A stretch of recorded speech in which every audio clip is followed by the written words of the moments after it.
Keir Starmer and the Labour Party have just announced immigration reform, securing Britain's future. This video, we're going to do an incredible analysis, a summary, and a review using artificial intelligence. We're going to put it to the test. What Keir Starmer has said, what is being published across different news outlets. We're going to go into the trenches together, you and I. Please hit the subscribe button if you're interested in news, politics, a great future for Great Britain, the UK, and also hit the thumbs up button if you enjoy this video. So how did Keir Starmer start this? He started it. Published a white paper on immigration, a strategy absolutely central to my plan for change. Very, very bold. And everybody that we've spoken to on the streets of the UK, real people, from people that are retired to young people to people in work, everybody has had immigration and illegal immigration and ultimately the rising population at the forefront of what's got them out voting, what's got them being really frustrated, upset, and in some cases not feeling safe. And recently with the local elections, reform did extremely well. So what have we done in our behind the scenes analysis and summary and everything we're going to go to? So this was obviously his statement. We have a number of different publications from the government website. We've gathered all the information. We have seen what the BBC have announced and shared. There's The Guardian. We've also got The Independent. We've got GB News. Okay, we've gone into what everybody said, and we've also transcribed specifically what he said, because we've then gone into our uncensored streets, artificial intelligence that allows us to ask questions, understand, summary. So as a starting point, here's what we've done, and we'll go through everything that we've done. List the best prompts and to use to reviewing, analysing, summarising the pros and cons of a government policy and announcement. Include prompts to highlight differences in public statements, announcements to actually published white papers and Gov website statements. So it's really powerful, this technology, and what it allows me or you to get into, to ask questions, to understand, right?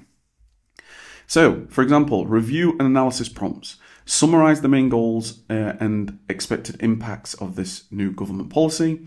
We can ask it to list benefits and drawbacks, break down policies into key sections, assess whether the proposed measures are realistic and achievable, who benefits the most and what disadvantages could happen, what economic, social and political assumptions underpin this policy, right? There's loads of different prompts that we can and have given it.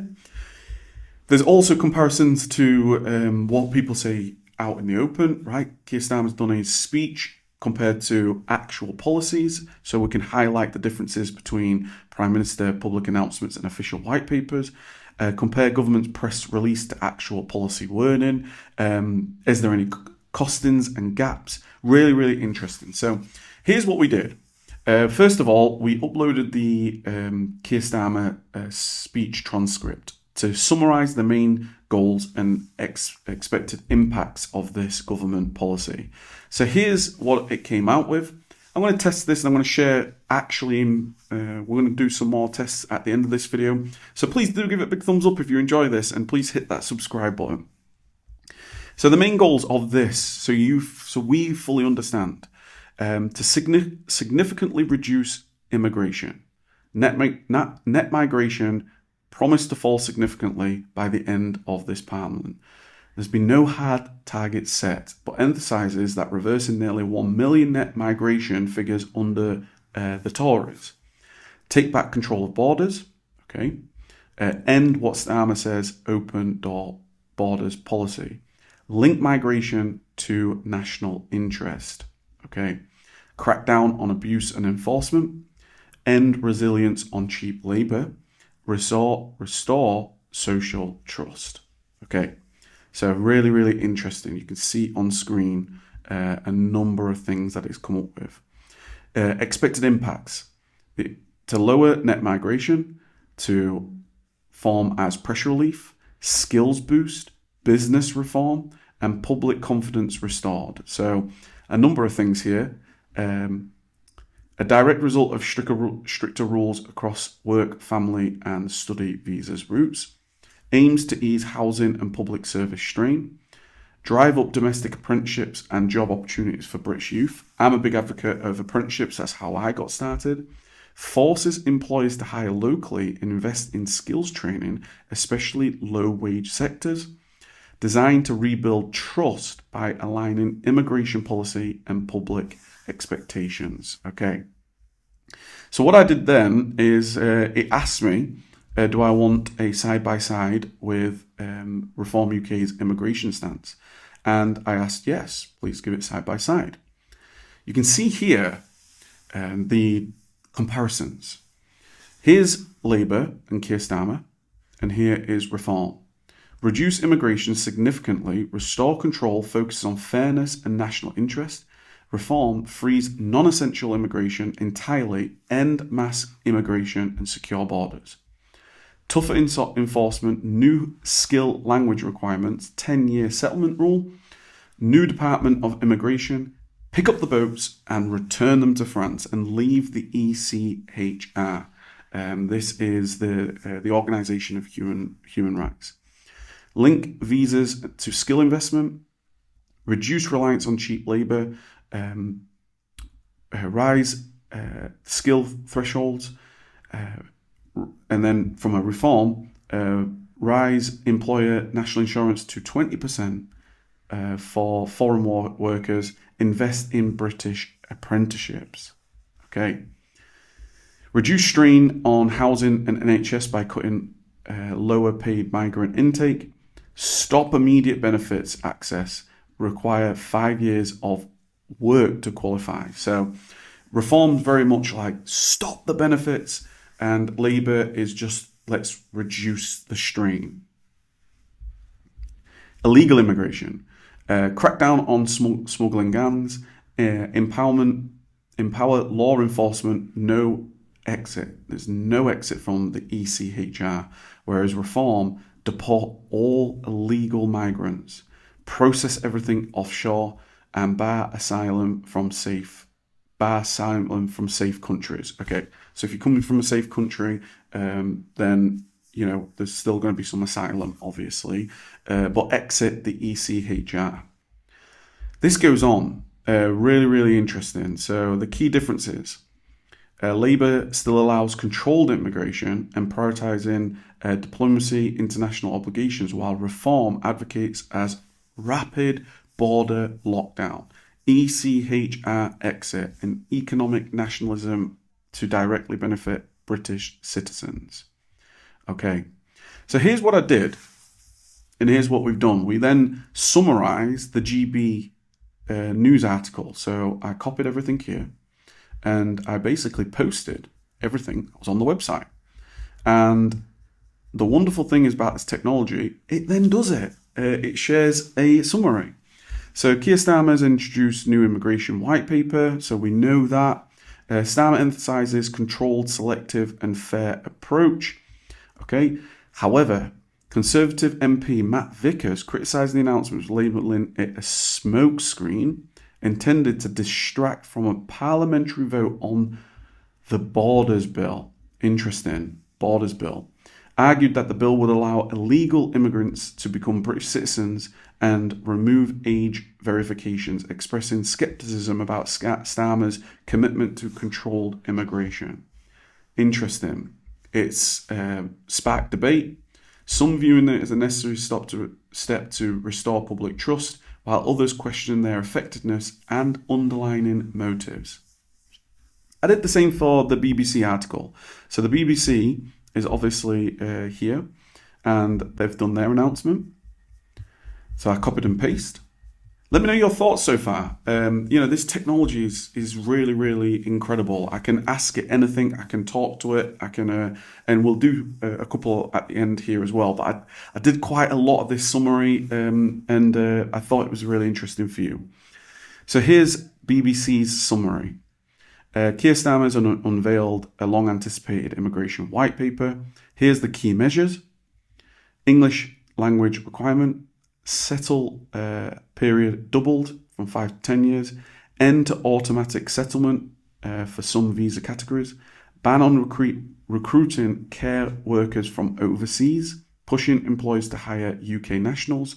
Fast-track settlement for key professions, nurses, engineers, and AI experts. That's what we're using here, AI. Skills-first immigration model.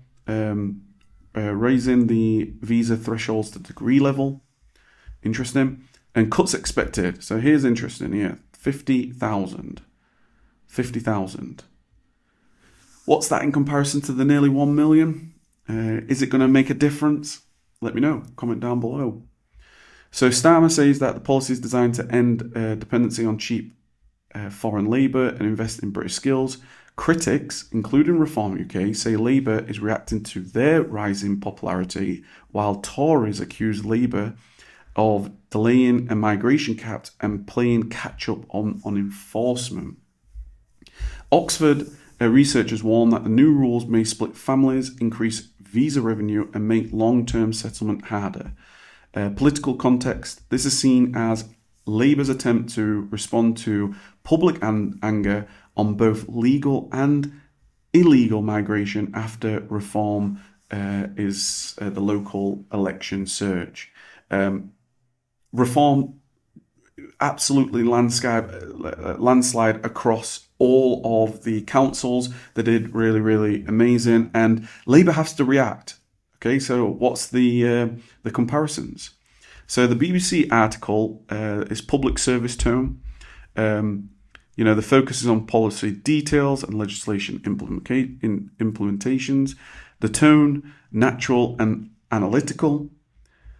Criticism covered. Notes concerned over families separation and long-term settlement difficulty. Quotes Reform UK and Tory MPs but avoids personal attacks. Frames Starmer policy as a significant shift that reflects broader electoral and public pressure.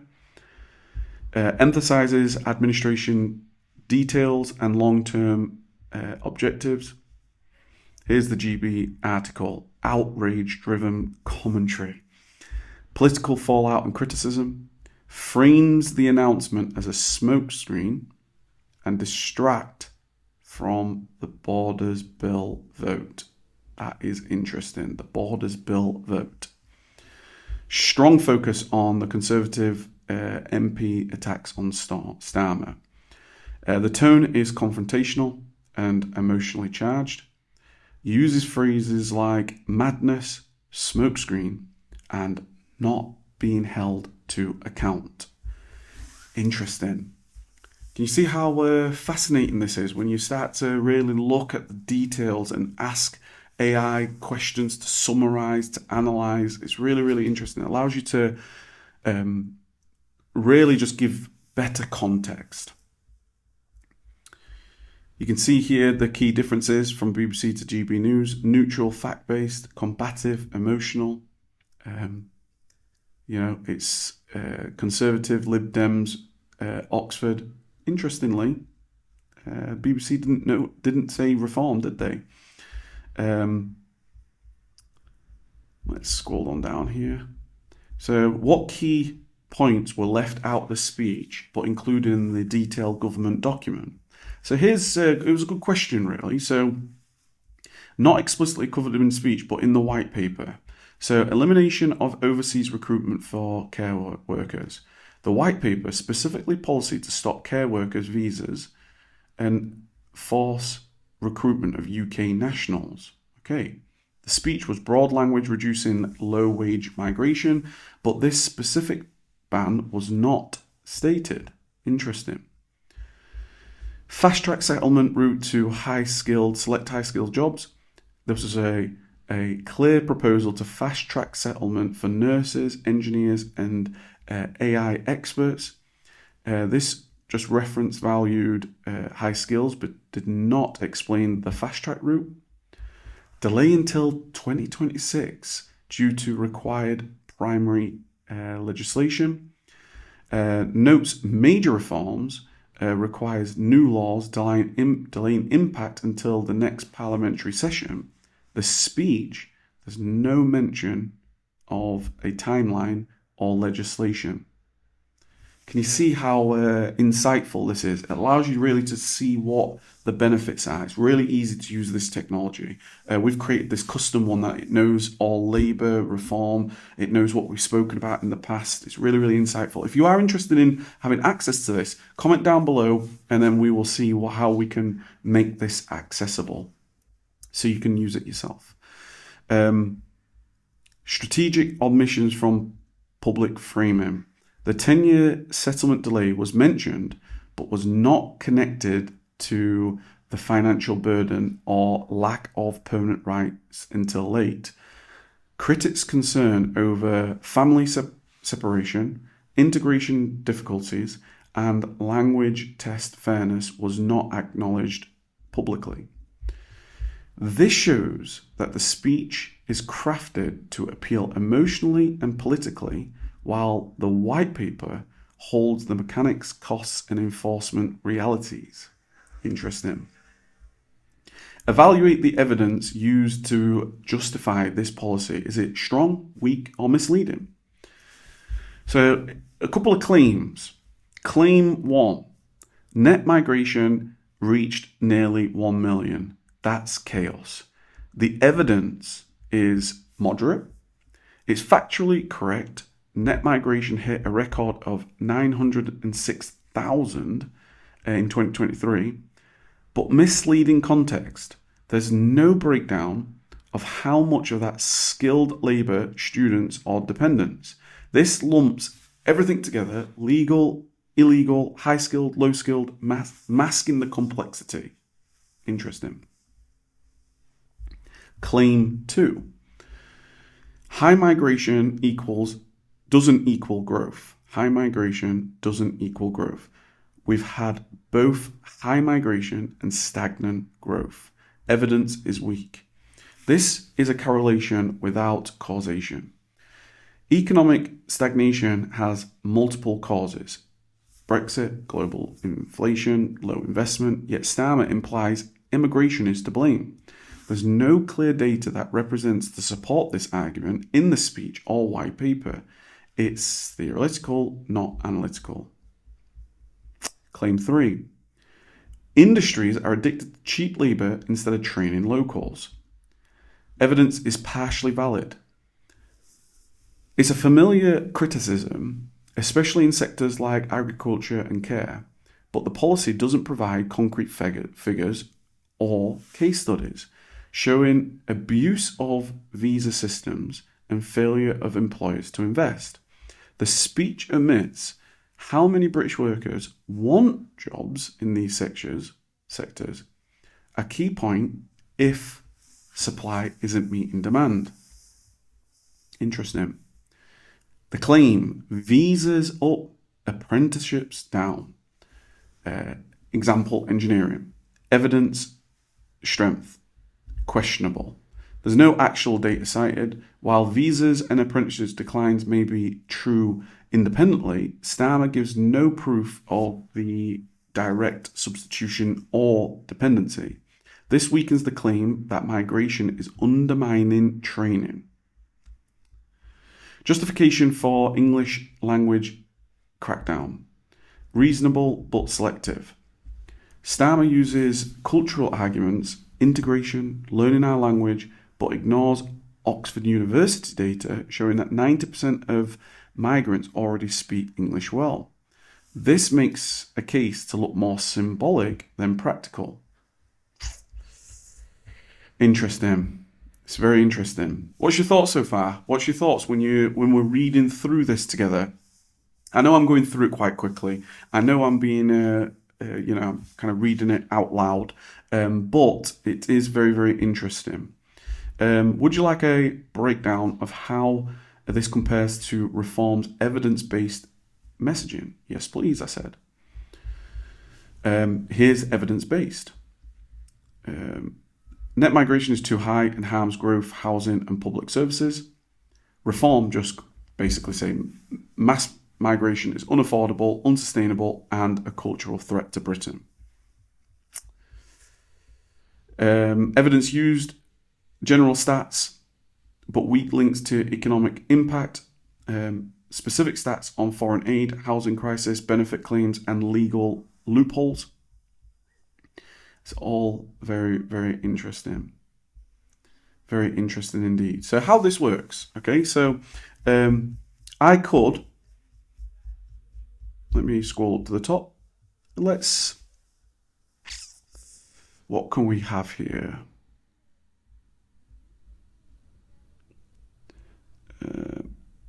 Analyze this policy through the lens of national interest versus globalist influence. So all I'm going to do is I've asked that prompt. I'm going to press enter, and here it does its thing. Let's see what it comes up with. Analysing Labour's immigration white paper through the lens of national interest versus globalist influence exposes stark contradictions in Kier Starmer's strategy and language.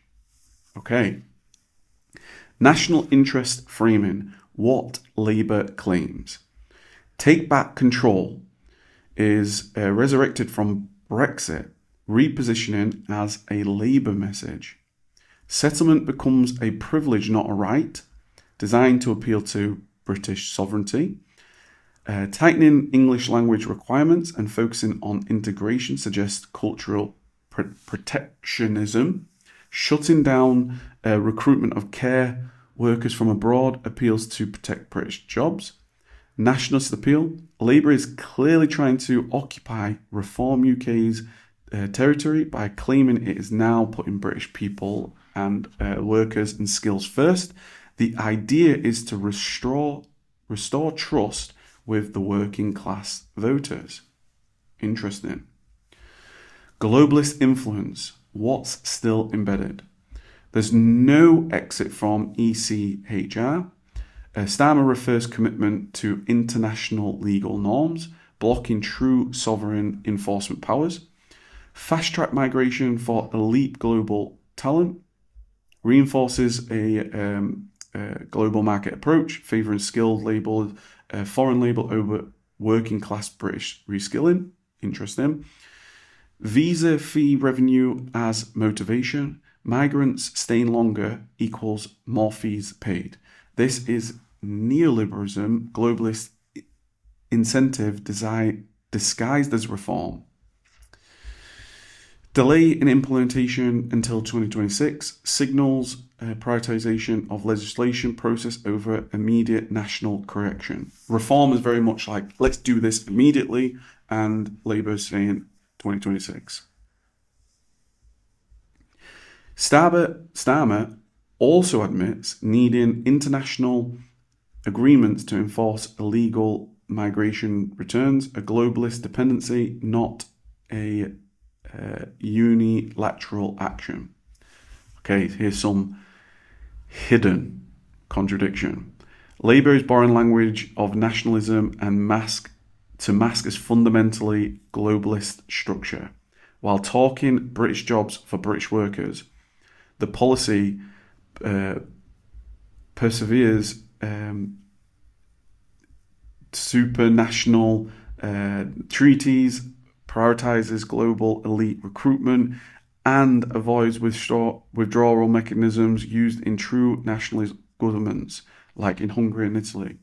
The fast track is favoured sectors, is globalism under the veil of select migration. The verdict: national interest used in messaging, globalist influence embedded in mechanics and legal structures. Labour's immigration policy is a political rebrand, not a sovereign revolution. It attempts to neutralise Reform UK's appeal while staying palatable to global markets, institutions, and legacy alliances. Interesting. What's your thoughts? Is this a Labour political rebrand, not a sovereign revolution? Let me know if you want me to expand on this, if you want me to keep going into multiple parts and break this down a little bit deeper. Let me know. Comment down below. Let me know your thoughts. Also, are you interested in having access to this tool? If you are, we can certainly look at how we can do that and provide value to you as well. As always, my name's Kev. I hope that you've seen some value in here. It's got your thoughts going. Very, very interesting. Give it a big thumbs up. Hit the subscribe button. We at Uncensored Streets are here to go out on the streets, talk to real people. We will be going onto the streets to talk about this. Give it a big thumbs up. Hit the subscribe button. Less than 10% are subscribed that are viewers, and I look forward to seeing you in the next video, which I'm sure is popping up already. As always, my name's Kev. Stay safe out there.